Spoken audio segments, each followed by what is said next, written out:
il y a fort longtemps que nous avions pris conscience qu'il fallait que cet EHPAD ait une renaissance, parce que c'est vrai, cet EHPAD, comme beaucoup d'autres d'ailleurs établissements, était gagné par une forme d'obsolescence qui créait malgré tout une forme de malaise pour bien évidemment les résidents, mais aussi pour le personnel.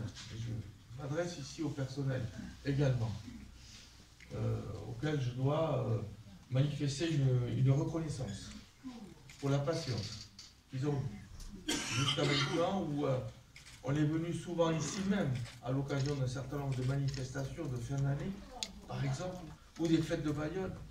Autre exemple, pour leur dire que cet instant arriverait. Il est arrivé. Nous ouvrons donc aujourd'hui ce grand chantier qui est celui de l'EHPAD d'Arambier, qui connaît donc avec cette circonstance un renouveau. Alors, bien sûr qu'il nous faut un service public performant, un service public également humain, et c'est pour ça que nous avons depuis le début cette ambition forte pour ce projet. Pour notre ville aussi et notre territoire.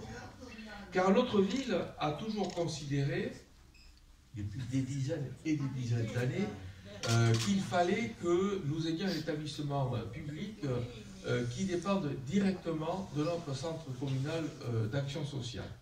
Car nous sommes ici dans un établissement qui, effectivement, est de la responsabilité directe du CCAS, et parce que nous avons conscience qu'il y a des personnes dans cette ville dont on connaît la sociologie, qui ne pourraient pas accéder à une maison de retraite telle qu'on les connaît dans le système privé, dont les prix sont ceux que vous savez, aussi exorbitants que le sont les prix de location ou les prix de vente des appartements, alors même que nous avons une population captive et qui a besoin d'être aidée et soutenue.